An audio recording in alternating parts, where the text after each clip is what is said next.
That's where we have to begin today with the great news that astronauts Butch Wilmore and Sonny Williams, they are home.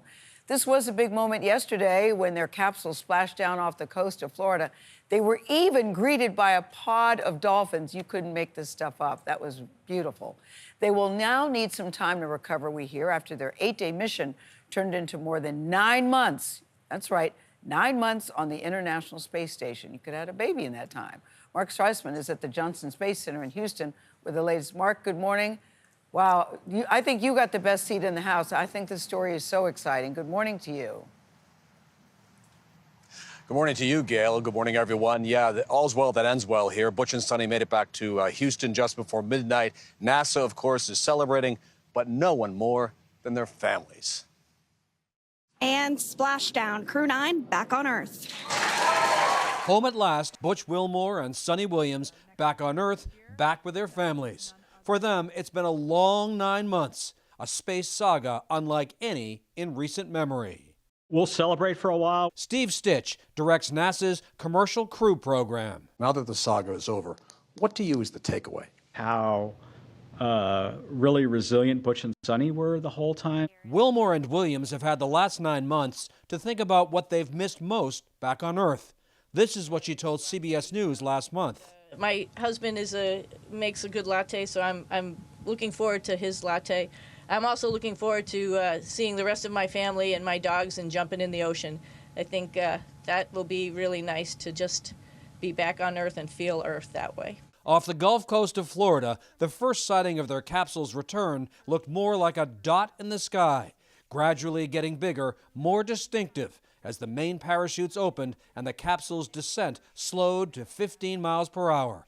Then splashed down in the Gulf. Their 17-hour return trip was over. Nick, Alex, Butch, Sonny, on behalf of SpaceX, welcome home. The SpaceX capsule was hoisted onto a recovery ship, and then one by one, the crew of 4 emerged outside. A helicopter lifted them to a Tampa airfield where they boarded a NASA jet for the final leg to Houston. We're so proud of Butch and Sonny, just all the work they've done. Astronaut Woody Hoberg says their next challenge will be physical, adjusting from months of microgravity to the pull of gravity here on Earth. Hoberg spent 6 months aboard the ISS in 2023. Everybody's excited to get home. I'm sure they'll want to be with their families. It's a little just dependent on condition. How long was it until you started to feel yourself again? Within a week, I was feeling like being on Earth was normal again. But I was maybe only 80% after a week. And that rehab program, it really took, I would say, a full month until I felt normal. They're back on Earth, but their mission goes on. Their mission absolutely goes on. Butch and Sonny will spend a night or two in the crew quarters here at Johnson Space Center. Doctors just want to check them out, make sure they're doing okay. But, Nate, they should be sleeping in their own beds by the weekend. Oh, that is so good to hear. Mark, we appreciate you. Thank you so much. Weekend can't come soon enough. Yeah, all your favorite things, home at last. I know, don't you? I just like everything about them. Even their names, Butch and Sonny, just sound so friendly and happy to me. Yeah, so all American. And the dolphins are there. It's The like dolphins? something out of a movie. I know they're extremely intelligent mammals, but I didn't know they were caught up on current events. They're looking for that publicity, the dolphins, you know. They knew the splashdown was coming. There you That's go. for sure. 2, 1, 0. Ignition. Start. Blast off. Blue Origin's New Shepard rocket lifted off in Texas yesterday, carrying the oldest man ever to go into space. 90-year-old Ed Dwight trained to become NASA's first black astronaut 60 years ago, but he didn't fly then. Jerika Duncan first met him 2 years ago and reconnected with him about this inspiring journey. All right, let's do this. The wonder you see on Ed Dwight's face was years in the making. This is a life-changing experience. Everybody needs to do this. I thought I really didn't need this in my life, but now I need it in my life. We choose to go to the moon in this decade and do the other things. In the early 60s, President John F. Kennedy ramped up plans to explore space. He also made it known he wanted a black astronaut within NASA. This is definitely a sign of progress for the Negro in the country. Kennedy thought Dwight, a top Air Force test pilot, was a star. Dwight was invited into an elite aerospace program that trained would-be astronauts in hopes of becoming the nation's first black astronaut. When I got this letter, November the 4th, 1961, offering me this opportunity to be the first Negro astronaut, I thought these dudes were crazy. We featured his often untold story back in 2022. So all these white folks that I'm dealing with, I mean, my peers and the leadership was just horrified at the idea and the president appointing me to this position. You were known as the Kennedy boy. Yeah, I was the Kennedy boy. But Dwight was never selected by NASA. He found his landing as a businessman and eventually turned to art, sculpting nearly 20,000 pieces. But space was always in the distance. There was a part of my career that wasn't quite fulfilled. We reconnected with him just days before the launch. And here's a grand opportunity at this late date to fulfill that for self-satisfaction, yes, but more importantly, to satisfy all the wonderful people that have showered me with love for all these years, and to satisfy them, because it's those people that have wanted me to go into space in the worst kind of way, because to them is justice. And Sunday morning, Dwight's mission to space was finally accomplished. Aboard Blue Origin's New Shepard rocket, his call sign for the flight, justice. Yeah, justice was the appropriate word for my situation. I was mentally capable. I was physically capable of accomplishing it. And the only thing stopping it was race and politics. Now that you actually went to space, are you going to do it again? Well, no, I would like to do more of it. Yeah, of course. This was, just going up and coming down. I would like to go into orbit. At 90 years old, Dwight became the oldest man to travel to space, beating out actor William Shatner. How does it feel to be in the record books in that capacity? Yeah, no, that's great. William Shatner ain't got nothing on you, Mr. Dwight. If you guys can't tell, I love this guy. The trip was sponsored by Space for Humanity, Blue Origin, and the Jason and Jamie Robinson Foundation. Mr. Dwight beat William Shatner by a few weeks. But in the record books right now, I don't think anybody's touching that record for a while. I saw when he said, number one, I love that he says he wants to do it again, that he wants to do anything. That's great. But I saw when he landed, he said, I didn't know I needed this. And, he said that it was a coping mechanism to kind of brush off that he didn't make it. Yeah. But to actually be able to do that in his lifetime, he said it was life-changing. Yeah, that Jeff Amazon Blue Origin, that's nice that they recognize that. Yes, they recognize he's the one that needs to go. Never too late. Let's all go to space. No! I'm down. Stop talking, Jarika. Call sign justice. That's a nice Jarika gotta go. Thank you. Later today, a Texas company could become the first private business to land a spacecraft on the moon. The lunar lander named Odysseus is aiming for a landing site near the moon's south pole. It captured these photos after arriving in lunar orbit yesterday. Mark Strassman has more on the historic moonshot. Ignition and liftoff.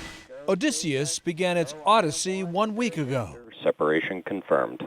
The six-legged spacecraft, 14 feet tall, is the first built and flown by Intuitive Machines in Houston. This is the assembly room.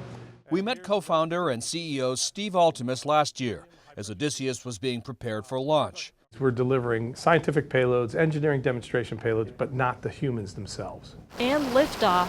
But space is unforgiving. Last month, the first moonbound lander built by a rival American company, Astrobotic, suffered a mission-ending failure of its propulsion system. Confident you'll stick this first landing? Of all the missions mounted to the moon, there's only been a 40% success rate. We believe we can do better than that.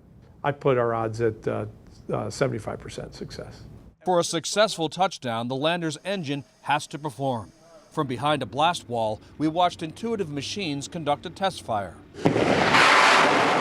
On descent, the main engine needs to fire for 10 straight minutes, then throttle down for a soft landing. Wow. Just land softly. That's the key. Bouncing doesn't help anymore. If you bounce and you stay upright, that might be okay. But if you bounce and topple, that's no good. 10 miles to go. Nothing American-made has touched down on the moon since Apollo 17, more than a half-century ago. Hey, Houston, the Challenger has landed. 5 countries have landed spacecraft there, but never a company. When you look at the moon now, what do you see? I see a little glint of an Intuitive Machines lander that will be on the moon forever and ever, 1 billion years. It's a fantastic thought, and I can't look at the moon any differently now. And if they succeed, neither will we.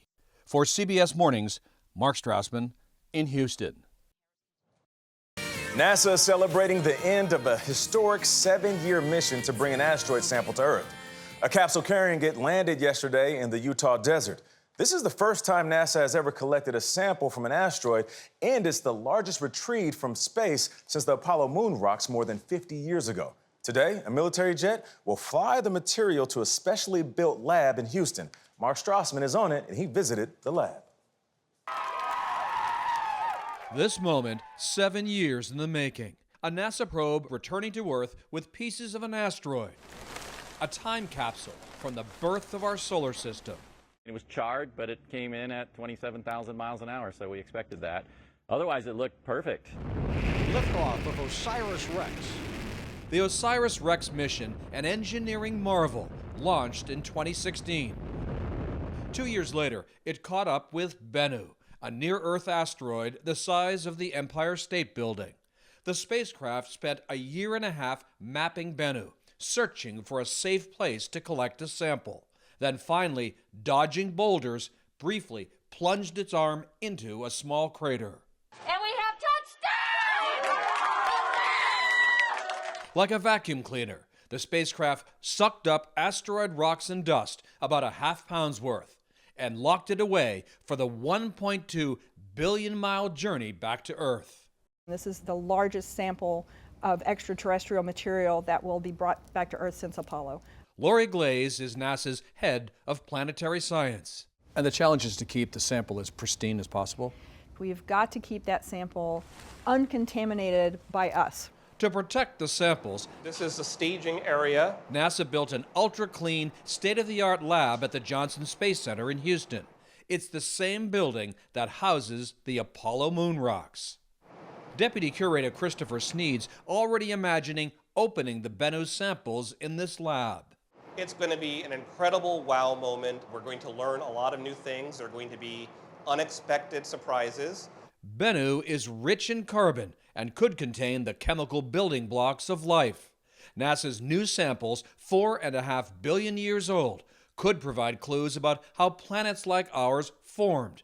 These samples are very small, but they can answer some of the fundamental questions about the formation of our solar system, where the ingredients from life came, and perhaps how common that might be in the universe.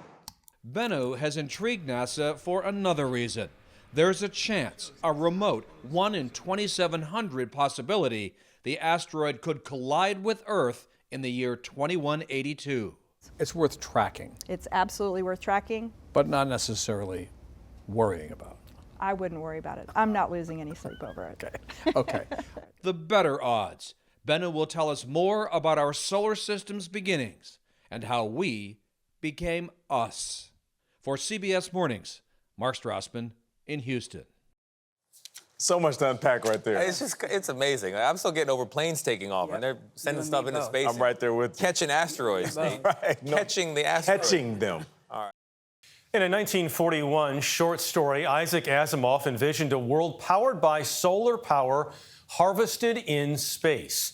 That science fiction dream came a little closer to reality earlier this year when scientists completed the first transmission of energy from space to Earth. The results could revolutionize carbon-free energy. Recently, we met the scientists behind this achievement in Pasadena, California. Oh my God. Gosh, we got it, guys. Yeah. This video captures a moment some have compared to Alexander Graham Bell's first telephone call. There we go, there we go. A microwave beam of energy sent directly from a satellite in space and received on Earth by scientists from Caltech. Ali Hajimiri co-led the team that did it. It was a little bit unreal initially, and then it took us a little bit of time for it to sink in. Solar power currently provides about 3 to 4% of the world's energy needs, but it only works during the day or when there are no clouds. In space, the sun always shines. The challenge has always been how to capture enough of it and get it back to Earth. Let's try this. Can you turn the power off and then turn it back on? Just like, I'm going to keep it in the same place. Hajimiri has been developing the technology to do this at his Caltech lab for decades. And while that is the future, at Guru, the company he co-founded, he showed us how beams using currently available energy can power basic household devices right now, using that same technology. So there's like a beam of energy right now. Yes, exactly. And sending it specifically here, nowhere else. To this location. Yeah. It's just like standing in front of a, let's say, a heat lamp. Yeah. So that's basically the kind of energy it's sending. At this station, these lights get their power from a transmitter overhead. The direction of its signal is controlled by a joystick. Whoa, that's hot. While you're standing right in front of it. I feel my power growing right now. The same power source works on other devices. There's no battery in this drone. No. There's no other power source. It's No. being charged from up here. Yeah, correct. So what? Oh. So I just messed it up. You blocked it, yeah? I blocked the power. Yeah. So you can see that power is coming from So there. it's not getting. So it's going again. So you're powering a drone. Could you power an airplane? You could, in principle, in the long run, once you have it in space. Yeah, but you have to have the full size system. Sorry, I just need to do it one more time. That's all right. The largest construction project that's ever been done in space is 357 feet, International Space Station.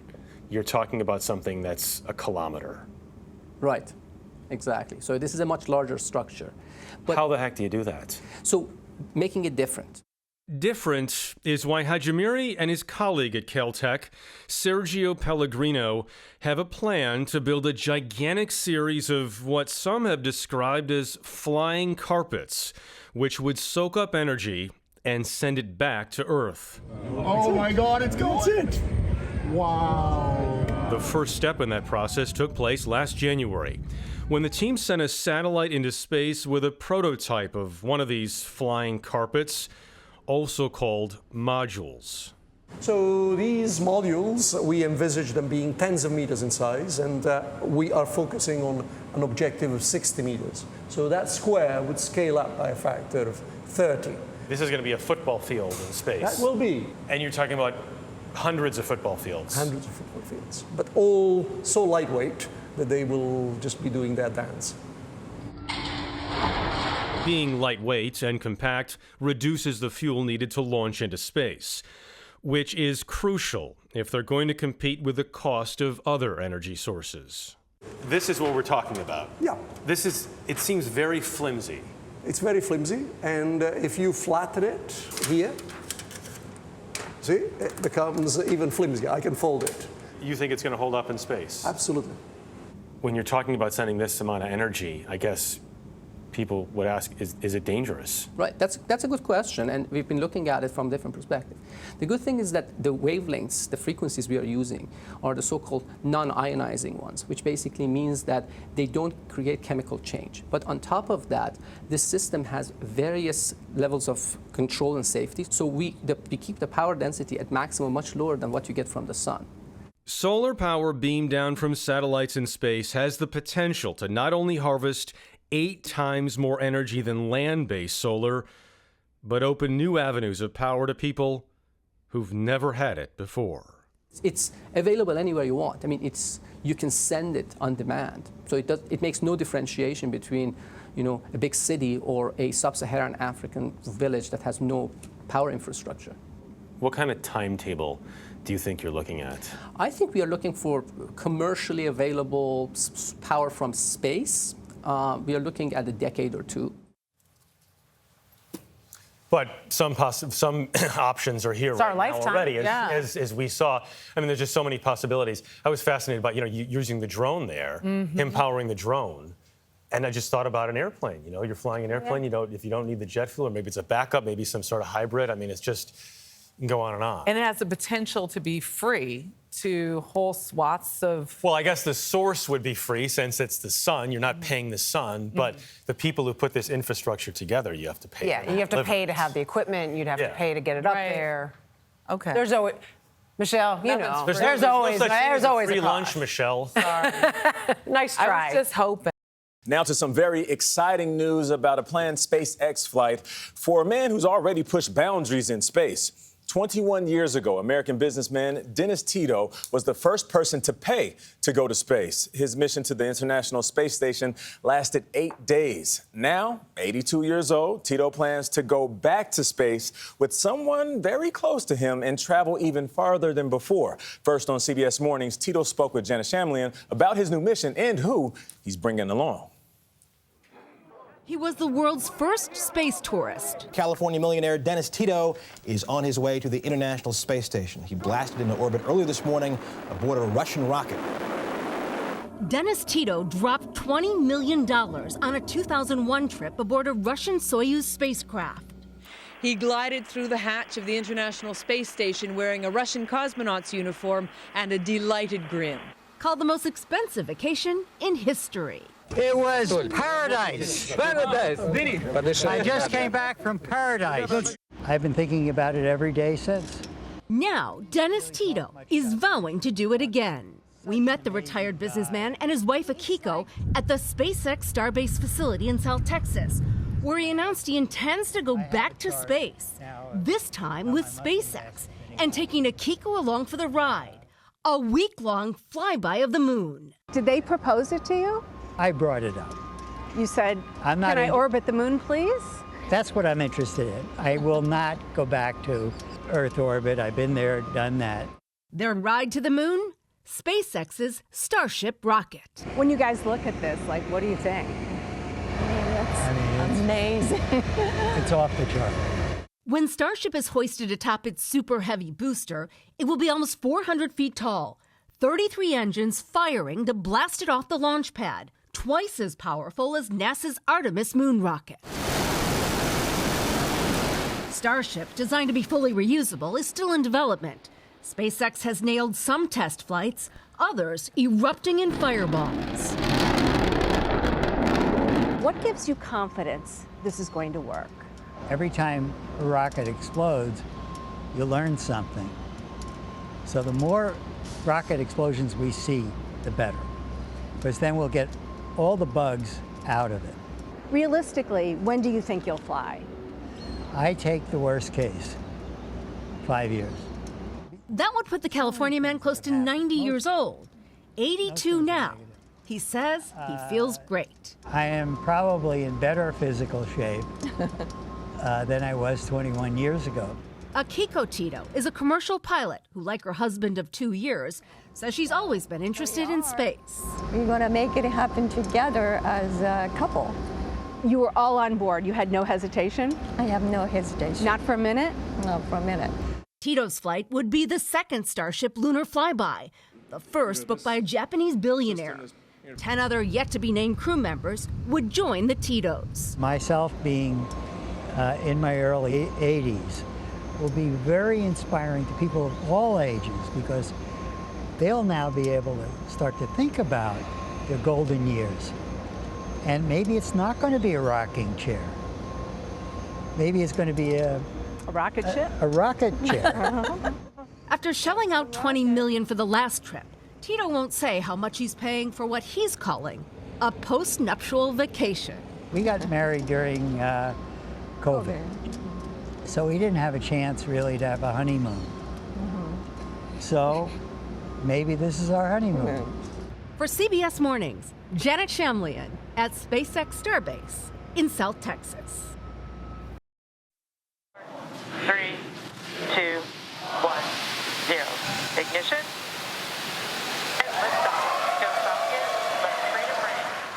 Wow, never gets old. That SpaceX rocket lit up the sky at the Kennedy Space Center overnight.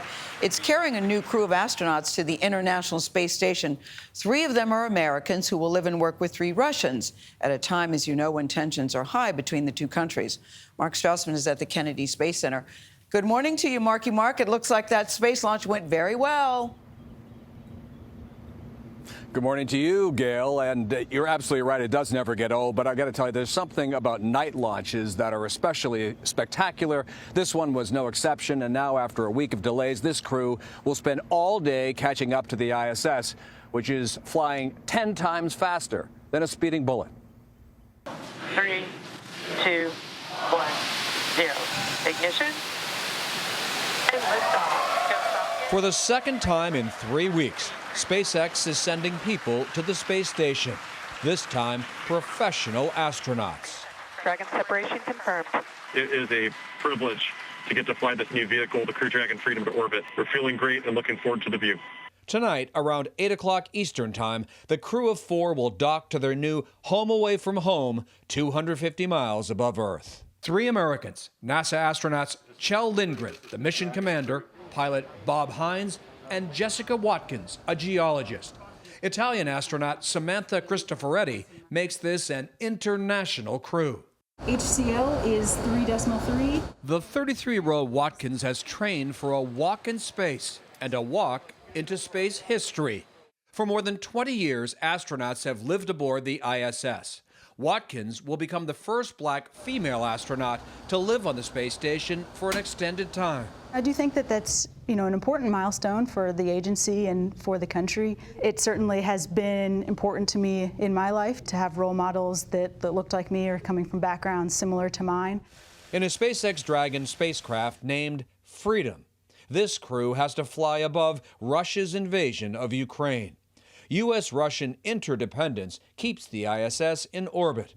Waiting for this morning's crew to arrive, 3 cosmonauts. Our lives depend on them, their lives depend on us, and we have an incredibly good relationship. In 2015, mission commander Kjell Lindgren's first trip to the ISS was in a Russian Soyuz. He's also trained in Russia, although long before the Ukraine crisis. We recognize that it is an area where emotions are probably high, and so it's probably a topic that we'll not spend a whole lot of time discussing on orbit. Is it painful for you at this point to see what's happening? Anytime you see conflict and you see suffering, it's painful. Again, we have to focus on our mission and what we have to accomplish on the space station. This crew will be busy over the next 5 months or so. They'll perform more than 200 science experiments. They're relieving another crew that has been up in space since November.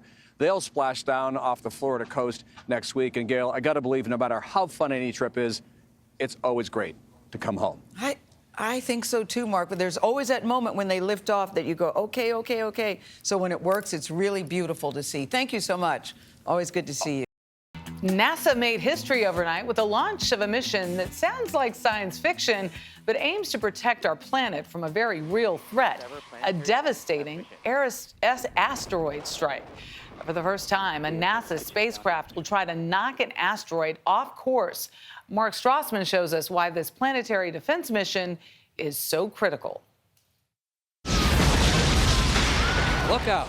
In the 1998 sci-fi thriller Armageddon, an asteroid the size of Texas is on a collision course with planet Earth. The United States government just asked us to save the world. And actor Bruce Willis jumps in to save us all. You're going to remote detonate the bomb. So in Hollywood, they blow it up. Right. You don't want to blow it up because that doesn't change the direction of all the material. It's still coming at you. It's just buckshot instead of a rifle bullet. Lyndley Johnson ought to know. Yeah, well, I'm the real Bruce Willis.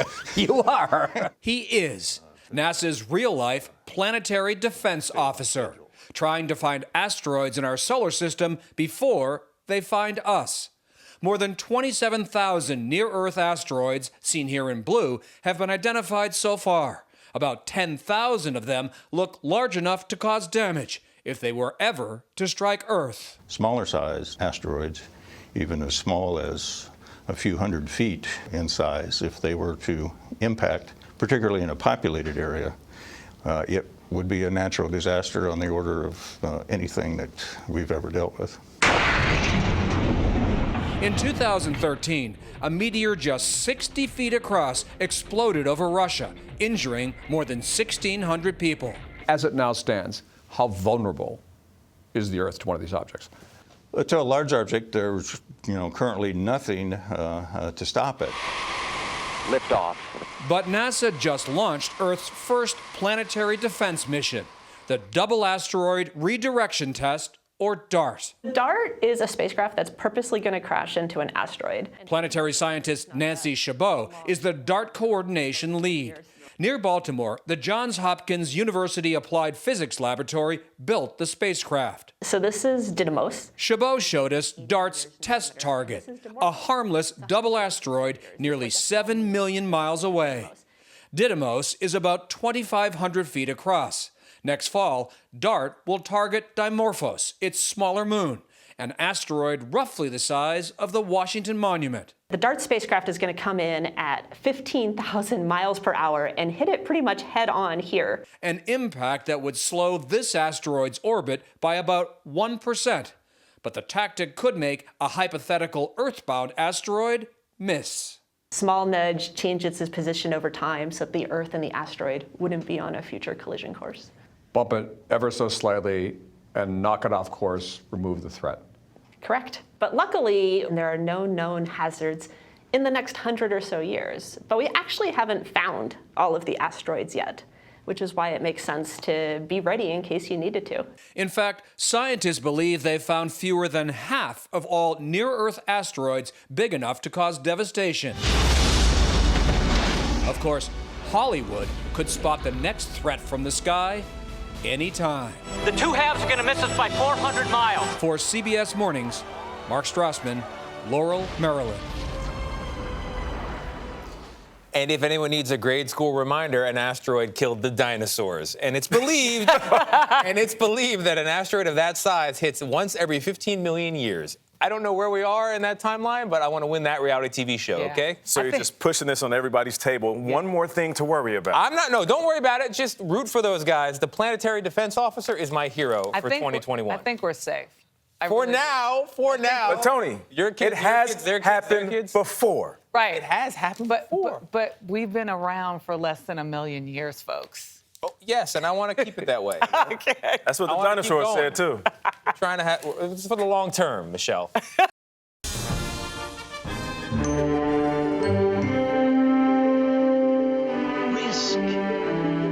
Risk is our business. That's what the Starship is all about.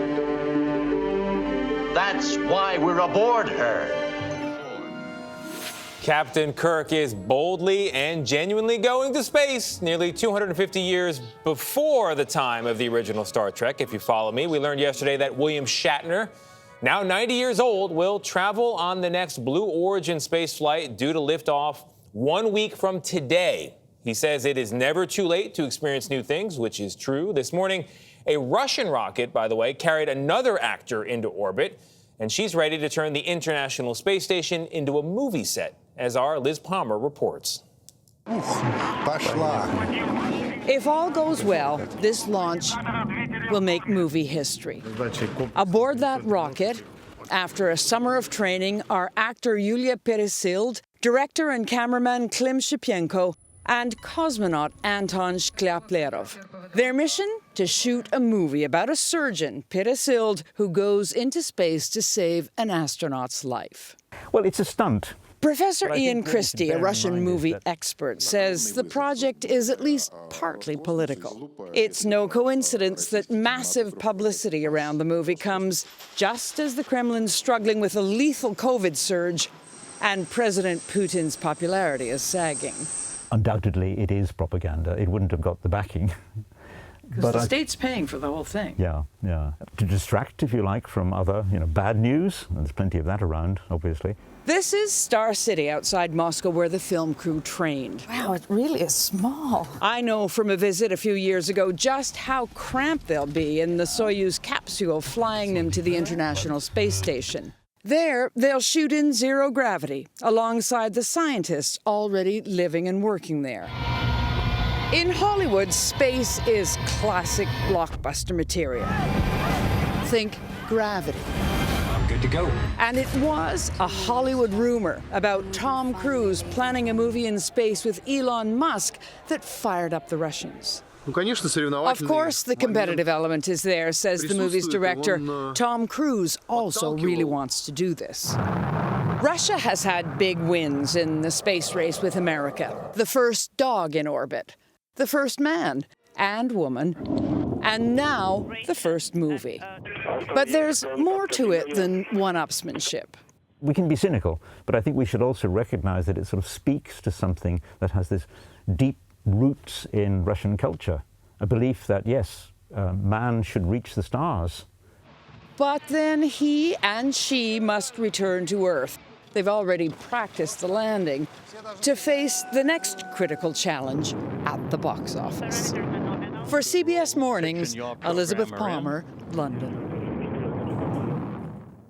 And while they're doing that, William Shatner's going up in space. I'm excited for William Shatner. He's totally right. You're never too old to experience new things. So I wonder if Scorsese and Spielberg and Tarantino are sitting back thinking, I'm next.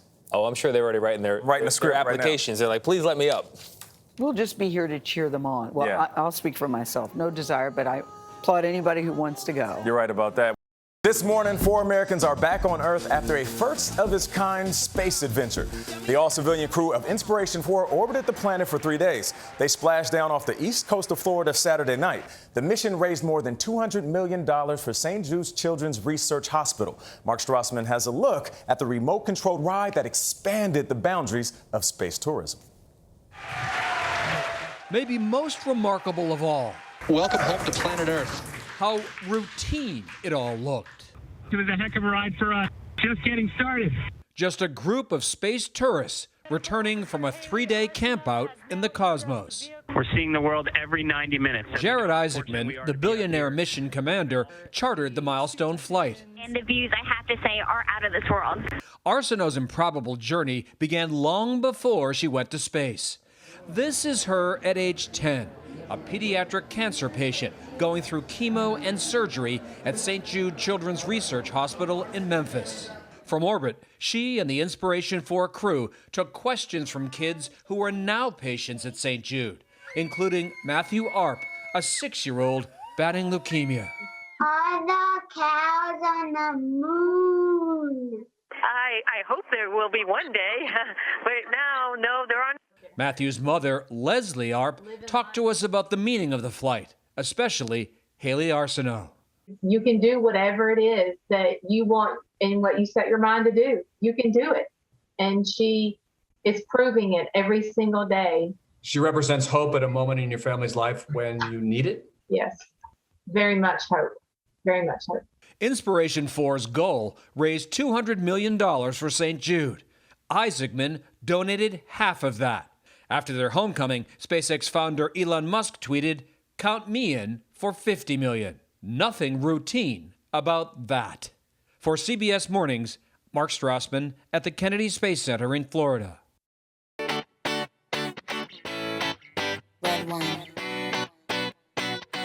Welcome back to CBS This Morning. Amazon founder Jeff Bezos founded Blue Origin more than 2 decades ago in hopes of someday seeing Earth from space. Well, tomorrow, he is all set to do exactly that. On the spaceflight company's rocket, it's called New Shepard. He'll be joined by his brother Mark, go Mark, veteran aviator Wally Funk, and recent high school graduate Oliver Damon. Oliver, by the way, is from the Netherlands. So they're preparing for tomorrow's launch near Van Horn, Texas. Good morning. Oh, look at you guys. Good morning. God, I'm so psyched. I'm so excited for you. Hello. Hi, you guys. Hi. Listen, Jeff. Woohoo. We're excited Woohoo is right, Jeff. Jeff, we're going to start with you since you put this band together. I know this has been a childhood dream for you. I wonder if it was everybody else's dream. I'd like to know that. I know you were ready, but how are you feeling about tomorrow? Gayle, I'm excited. You know, people keep asking if I'm nervous. I'm not really nervous. You're I'm not, excited. Mark. I'm curious. Jeff, you're not nervous? I want to know what we're going to learn. Wait, Jeff, back up a second. You're not. How is that possible, Jeff? I'm sitting here in New York and I'm nervous. How are you not nervous? None of us are nervous. No, we're excited. We've been training. This vehicle is ready. This crew is ready. This team is amazing. We just feel really good about it. Yeah, Wally, we're all excited. Listen, we're all excited for all of you guys. Oliver, Mark. Listen, Mark is a volunteer firefighter, so I know he likes a little bit of danger in his life. But Wally, I keep thinking about your story, Wally, that you were 20-something, you were ready to go back in the day, that did not work out, and now you're being described as the oldest person to go into space, which I think is very cool. But I feel like I'm 24. It's great. I love being here. He's a great man. And believe me, Gayle, Wally can outrun all of us. We've been training, in the Mercury 13, when they tested her, she was better than all the men, and I can guarantee you that's still true today. Yeah. Yes. We're going to use Wally's energy to launch this thing. Well, I like that. I like that, Wally. I like that. Hey, Mark, listen, I know that this was Jeff's dream. And we were so touched when I saw the video when he invited you to go along. Was it your dream too? Have my brother do. Seriously? If you're willing. Yeah, I think that, like any little brother, you pick up on what your big brother loves. And so certainly I fell in love with space and, the promise of it, the adventure of it. And I'm just so excited to be able to be there and represent my mom and dad and our sister Christina and supporting Jeff and realizing this lifelong dream. It's just it's a real honor. It's a thrill. And I'll tell you, Mark has been a contributor to the Blue Origin program from the very beginning, Gayle, and he's been a contributor my whole life, and I couldn't have anybody that I would more want to go on this trip with me. Yeah. Wally, it's Anthony. As Gayle alluded to, you are by far the most experienced person on this team, and actually started training back in 1961. Is that right? Have you given these guys some advice on this? Well, I just love the outdoors and all the things that go with it. And I've built homes, I've fixed cars and tractors. I've done everything there is to do outdoors. I was never a little girl. But I love being here. This is the greatest team that I could ever be with, and it's going to happen. I've waited a long time, but I've dreamt a long time to get to go up. Wally is a role model for all of us on grit and determination and resilience, everything. She's incredible. And Oliver, you just joined the team. Congrats to you. Congrats. You said you've been dreaming about this since you were a little boy. Oliver, I'm still thinking you're a little boy, but this is good. This is good. Did you sleep last night? Yeah. Did you sleep last night? Not that much. No. No. So what are you thinking, Oliver? Yeah, I think the excitement just overtakes the nervousness, and can't wait. Just the time is ticking off now, and just can't wait to go there. When I was 18, I was not going to space. Going to the prom. I was hoping for a date to the prom. I was just hoping somebody asked me to the prom. Now, Oliver, you get to go into space. Lucky you. Incredible. Pretty incredible. Jeff, are you all going to wear spacesuits when you take off tomorrow? No, we'll be in these flight suits when we take off tomorrow. So the cabin is pressurized. It's redundant. We don't need to wear spacesuits, and we're going to be just like this. Jeff, tell us exactly what you're doing on this mission. Well, we're going to go up. It's a suborbital rocket. It goes up into space. We're in 0G for about 4 minutes, and we get to get out of our seats, unstrap, float around, look at the thin limb of the Earth's atmosphere. People say that when they do that, they see how fragile, people who've been up, astronauts, Earth is so fragile, you can see that. So I'm excited to see that. I think we all are. So the views are going to be terrific. The 0G will be an unusual experience that you really can't get in any good way on Earth. So we're excited about it. We'll be able to tell you more when we get back. I know. But it's really exciting. I can't wait for you to come back, Mark. I think if I was on the flight, I would have to need a pair of Depends. I know you don't need that, but if I was going, what I'd most be excited about is that free floating in space, the zero gravity. What are you most looking forward to? I think that we're all really excited to experience 0G and see what that's going to be like. I can tell you, Gayle, personally, I can't wait for liftoff. Just the rumble of the engine and that acceleration, and I just can't wait to see what that's going to feel like. I'm really excited about that.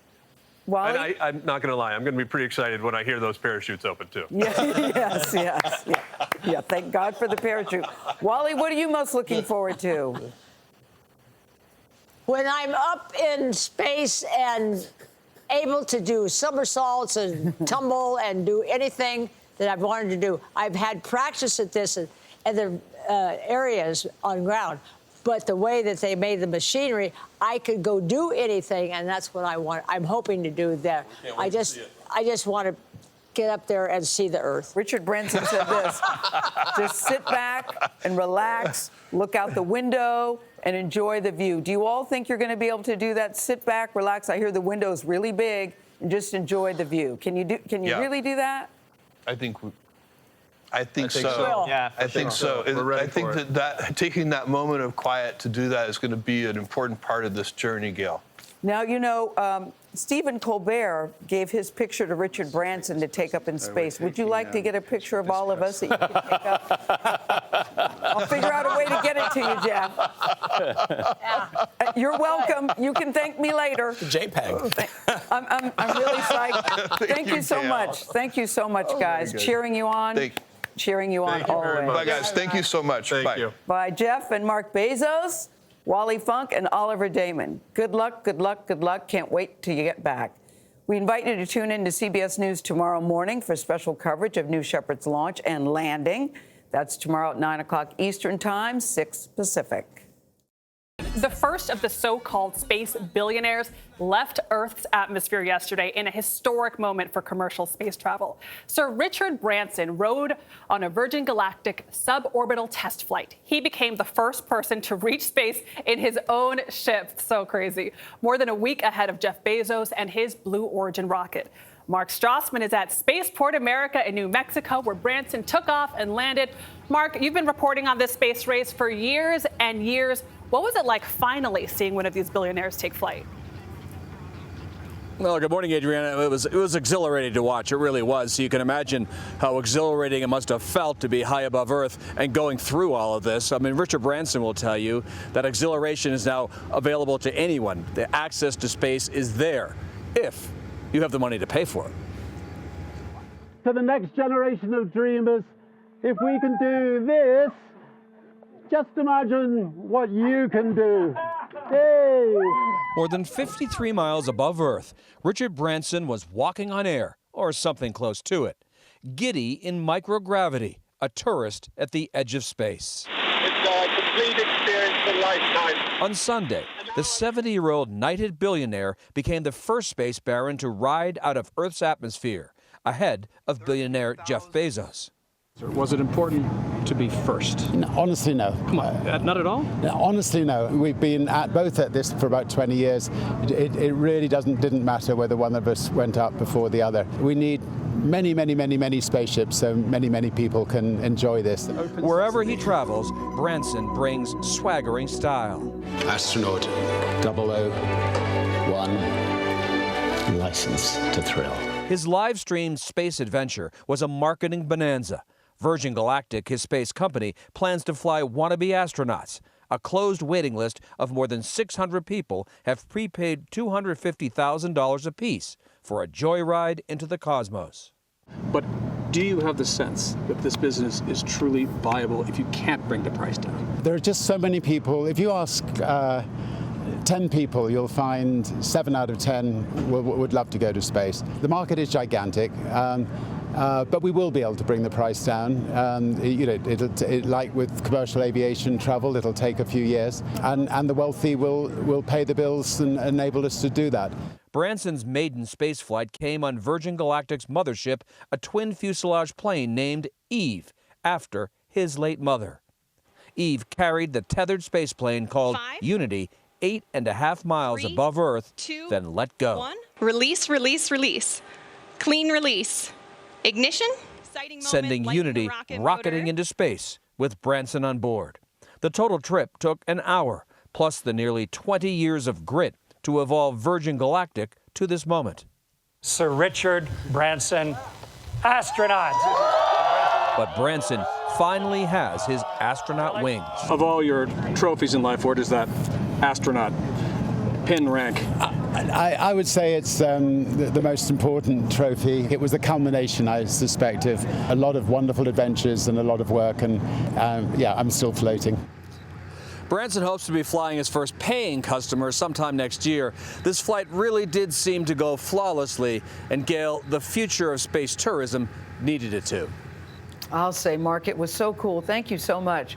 You know, Branson said that he's dreamt of this as a child, but when it happens, you really can't describe it. He said it was magical and beautiful. He was giddy like a kid. It was fun to watch. One of the things that was so special about the whole thing was seeing how much he really enjoyed it. I thought so too. You know, he I thought really so too. enjoyed it. He said, yay, when he took off his seatbelt so he could float in the air. Yeah. And as scared as I am, you know, I think I could never do that. There was something about them being able to float in space and the way they did it that I thought, Almost wow. makes you want to go, doesn't it, Gayle? A little bit. There's still time. But no time soon. Even Branson said he's not going to do anything anytime soon. He doesn't want to put his family through that anytime soon. But congratulations to Sir Richard Branson. Well done, sir. Dragon SpaceX docking sequence is complete. A 19-hour journey into space history was over. The Crew Dragon capsule docked. Happy to be aboard. And astronauts Bob Behnken and Doug Hurley boarded the International Space Station. From SpaceX Demo 2 mission entering the International Space Station. Their journey started Saturday afternoon. This Falcon 9 rocket blasted off from Kennedy Space Center in Florida. 3, 2, 1, 0. Ignition. Liftoff. President Trump and Vice President Pence were on hand to witness the launch. You feel the shake over here. It's pretty amazing. A beautiful sight, a beautiful ship, too. NASA Administrator Jim Bridenstine. This has been a long time in the making, and I think it's been really astonishing to see how it came together. During their flight, the astronauts showed off the space capsule. They named it Endeavour, after the shuttle both of them flew in their first trip to space. It has a touch display screen. The capsule has been compared to flying an iPhone. Hurley said it flew just as it was supposed to. Dragon was huffing and puffing all the way into orbit. A third passenger was a stowaway, a toy dinosaur. We do have an Apatosaurus aboard. Both astronauts have young sons, no doubt proudly watching their dads make space history.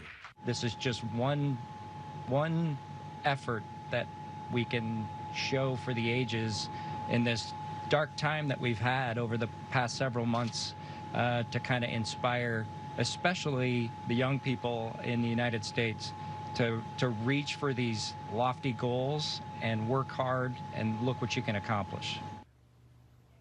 Hurley and Behnken will spend at least 6 weeks aboard the space station and as long as 4 months. But if there's a headline here, Anthony, it's this: America's back in the space launching business. Yeah, Mark, that sure was a pretty launch, and it really is inspiring. And that space capsule, amazing. Mark, thank you very much. We begin this half hour with a routine maintenance mission aboard the International Space Station that made history high above the Earth. NASA astronauts Christina Koch and Jessica Meir completed the first all-female spacewalk. And while the eyes of the world were watching, the mission went off without a hitch. Jessica and Christina, we are so proud of you. You're going to do great today. We'll be waiting for you here in a couple hours when you get home. Drew, thank you so much. It's been our pleasure working with you this morning. It began at 7:38 Eastern Time when Christina Koch and Jessica Meir first stepped into outer space. Oh, wow, the Baja Peninsula. My favorite things to look at. Tethered to the space station by all too thin cords, and began their mission to replace a faulty power controller. And the box is just to your right. Okay, I see that. 7 hours and 17 minutes later, the job was complete, and they closed the hatch behind them. The repair job marked Cook's fourth spacewalk and Meir's first, but it's the first time two women have ever ventured out of a spacecraft as a team. Station, this is President Donald Trump. Do you hear me? Yes, we can hear you. That's great. And President Trump congratulated them while the two were still at work in a video call from the White House, thanking them for their bravery and service. And I just want to congratulate you. What you do is incredible. You're very brave people. The first woman to ever walk in space was Russian cosmonaut Svetlana Savitskaya. The first American, Kathy Sullivan, followed a year later. But plans for an all-women's walk earlier this year had to be scuttled when NASA realized the space station lacked a second properly fitting suit. It was an embarrassing oversight that was not overlooked by Saturday Night Live back here on Earth. This has got to be disappointing for you. No. NASA's next milestone could come in 2024, when the agency plans a return trip to the moon, very possibly with a woman taking that small step and giant leap onto the lunar surface. One good indication, the mission is named Artemis, after the twin sister of the Greek god Apollo.